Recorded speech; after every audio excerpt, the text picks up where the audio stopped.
Alright, so we made a note using a simple simple synthesizer, and then we create a chord using a loop. Right?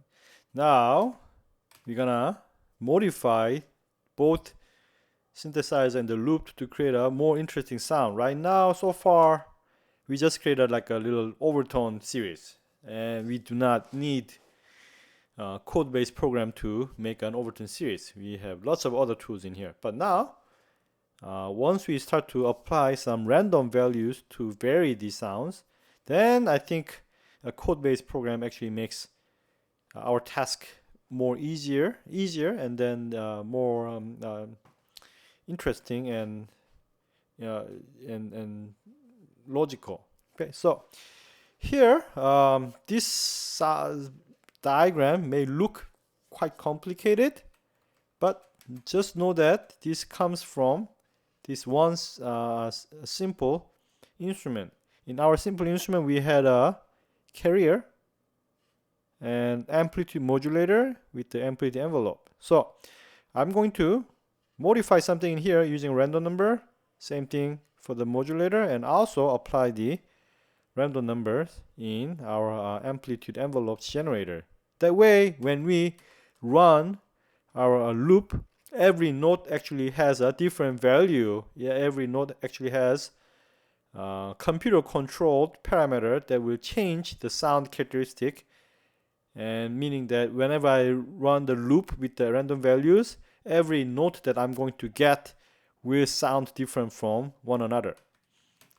Okay, so here let's divide all this into the envelopes, carrier, and a modulator. Okay, so before we do that, this is the sound that we are going to go for.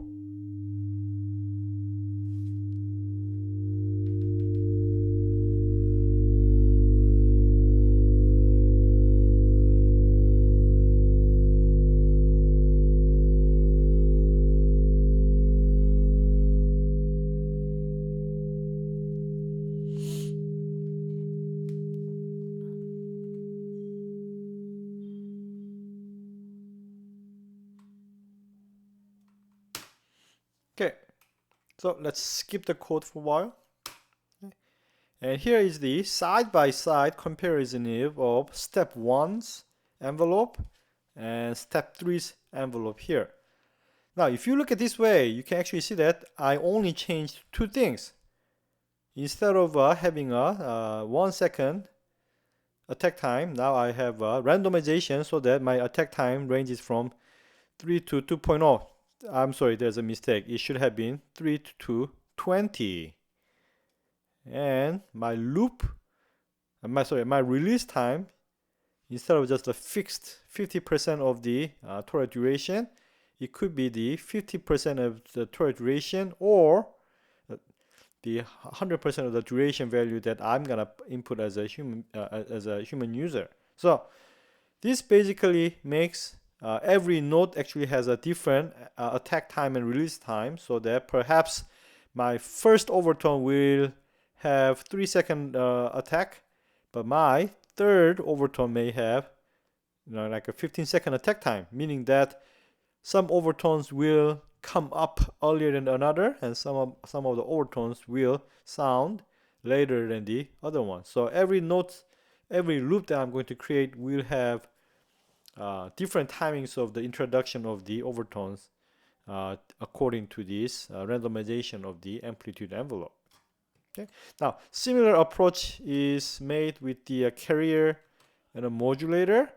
In terms of the carrier, we have quite a significant modification here. Instead of choosing one set frequency and that frequency being set for entire duration, now my frequency will get randomized using a dust generator, and basically what it does is that my frequency will be detuned. My sine wave will be detuned from ranging from no detuning, the 0, to the 2% of the frequency. So if my frequency of the sine wave generator is 100 Hertz, it could be either it could be anywhere in between 100 hertz, okay, or 102 hertz, 2% of that. If my sine wave generator is about like 300 hertz, then it could be anywhere between 300 to 306 hertz. Now, those randomized detuning value will change over time. The dust will trigger when those changes will be made, and the rate of the change that I can actually make will get controlled by another randomizer, so that the that goes from 0 to 0.3 seconds. So perhaps my detuning will change at every 0.3 seconds, or it may actually change it at every 0.2 seconds. So my detuned sine wave will always be fluctuating. You're not gonna have a set, let's say 102 hertz all the time, or you're gonna have like a set of 101 hertz all the time throughout the duration. But those beating patterns that's created by minute change in frequency will evolve or will change unpredictably, even though throughout the duration of the single note. Okay. Now I think we can hear that. Now that we know what's going to be going on, try to concentrate on these beating patterns that's created with the okay, you may not actually hear the beating pattern for now, but okay, you're gonna hear a little bit.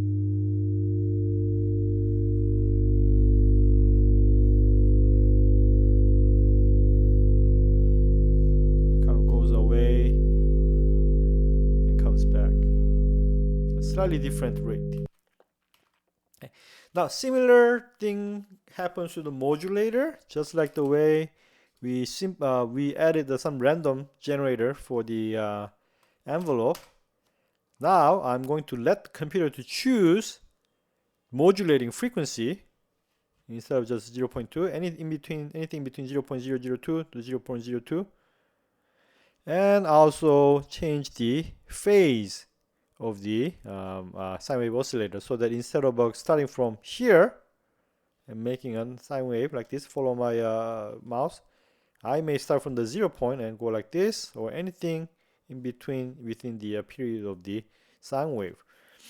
So what this will create is a modulation, but every modulation of each note that you create with the loop, right? Remember, every loop creates 10 notes or more, and every note will actually have a different detuned pitch, and different modulating frequency, and a different a modulating phase.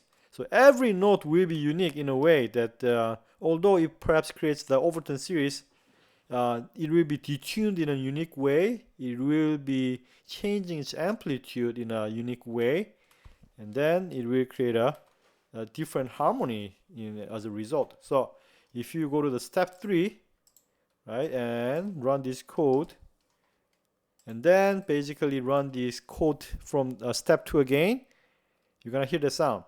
Now, to hear the sound difference, it's best to run this code, what I highlighted twice, and hear the minute differences between those two. First run.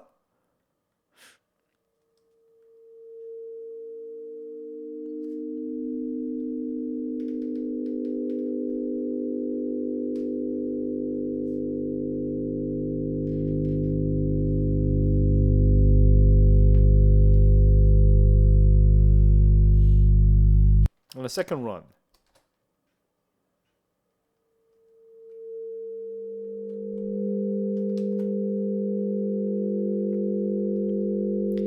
See how some overtones actually come in a little earlier than the other one? And every time I run this, you're gonna hear a different way of basically interpreting this chord, right? I have the same chord, but computer basically improvises how this chord will be played in its own way. Good. So that's your step 3. Now, for musicality, perhaps I want to do is this thing. So I want to have 2 of this, right? 2 of this function, but perhaps one is on the left and one is on the right. Okay. So now I have a left and right channel actually having its own detuning system, and maybe different harmony. It's like two players playing a guitar, but they're out of tune to each other.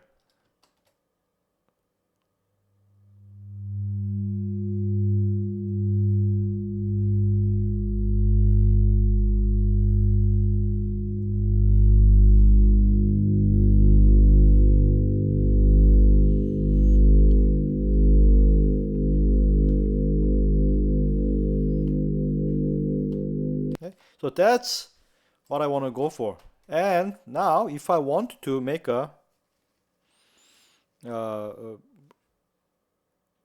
more musical usage out of it, I do not want to think about all this code every time I run it. So my goal in step 4 is just run one line of code, okay, and it will automatically do all the things that I showed you in the step 3 plus more. So here, my goal is to create a little function, a little preset that sets certain numbers, certain parameters into multiple loops. So here, if I run this code, RMHS.value, with the set amplitude, the repeat time, and the fundamental frequency and ratio and duration, it's going to create a sound that will have 3 loops playing together. And my left and right channel will create something that's like above or below the fundamental frequency according to the ratio I give, like perfect fourth or 5/3. And the number of the notes in each instrument will be determined by the repeat and the overall volume and how long it is going to be. So in next video, I'm going to show you the details of this, but also how to actually turn my function into the GUI. Alright, so let's take a little break and we're going to go to the next one.